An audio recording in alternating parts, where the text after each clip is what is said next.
disasters I'm going to talk about for a second.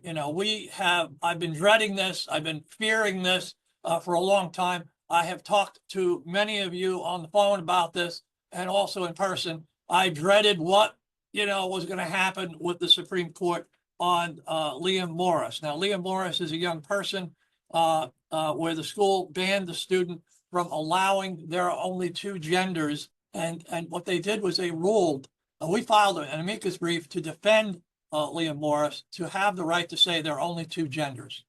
In Pride Month, he's from Massachusetts.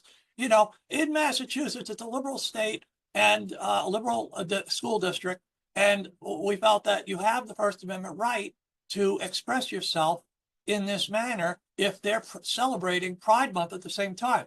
And our cert for status was presented and relisted 10 times. We've been waiting months and months and months for this, but they have now denied our certification to apply for this. And this means that they're not going to take the case up. They're going to let Liam Morris rot. Okay, so he has committed the crime of wearing a T-shirt. There are only two genders. He's been suspended, and they let him rot. They're leaving him hanging out to dry. Justice Thomas, Justice Alito dissented from the denial. So again, the denial is a rejection of the appeal. We have filed an amicus. Others have filed for the appeal, and that means thumbs down.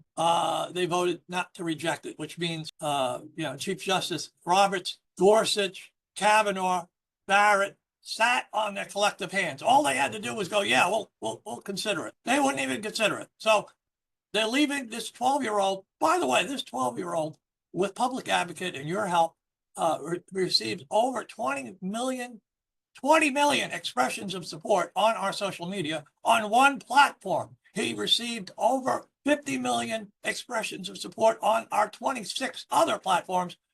Before the year is out, this guy will have 100 million expressions of support throughout the United States. This is probably one of the more popular posts that we have. We have Wonder Woman, we have Mickey Mouse, we have a puppet, that gets millions of views. But Liam Morris, 12-year-old, speaking on his own behalf, is in the neighborhood of 100 million this year. That's what he's projected to be, 100 million. One man, one young man. But they reject the sentiment of the people of America and a basic constitutional protections for expressing yourself on an equal basis. That's all it is, an equal basis to the Pride Month.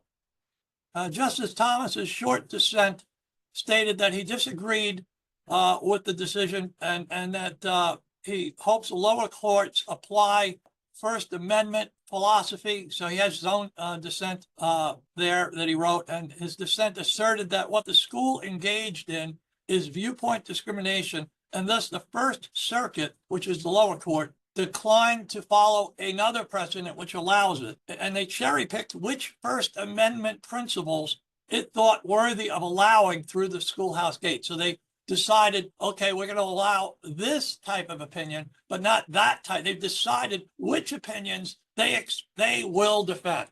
So they are selectively enforcing the First Amendment. And, oh, you're a Christian, it doesn't apply to you. This is what the Supreme Court decided. Alito explained that feeling upset, liberals, oh, I'm upset, oh, you have to stop, is unavoidable part of living in our society. I mean, it's just, there are people who are upset that I'm breathing. They're upset that Wonder Woman is working for us. Okay.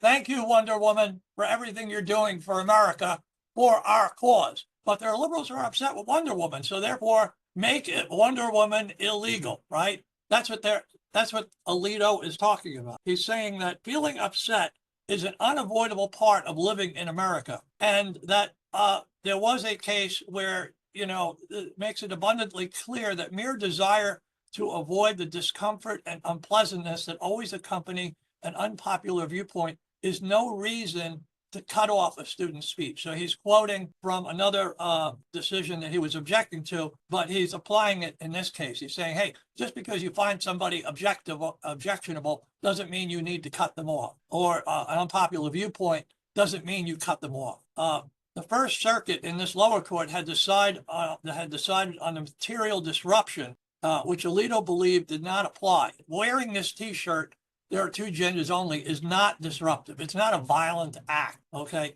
We can all agree wearing a t-shirt is not violent. Wearing a red hat that says MAGA is not violent, okay? It's just expressing your opinion, all right? It's expressing your First Amendment right. Well, the Supreme Court is saying, no, this child no longer has a First Amendment right to say there are two genders. Even if you're promoting 100 genders, he has no right to say there are two genders. This is what's wrong with the Supreme Court today.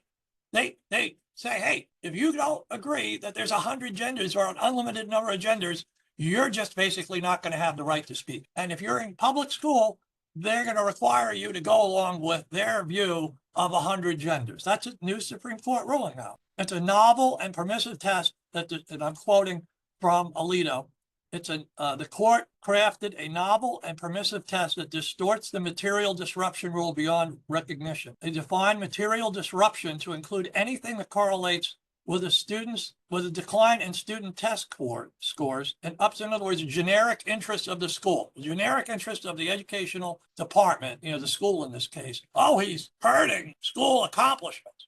Generic, broadly. And the Supreme Court said, oh yeah, we want to help him get educated. This is part of education, is to squelch his First Amendment right. So Alito says such a position is highly permissive and impermissibly defers to school officials' viewpoints about speech. So they want to give all the power to the liberal Democrats controlling Massachusetts and say, hey, you decide who can speak, when they can speak. We're okay with that. As long as you're the education official, you know what's best for the First Amendment. This is unbelievable. Alito concludes, since the school is teaching about gay rights and gender identity to middle schoolers ages 10 to 14, quote, then the school must tolerate dissenting student speech on those issues.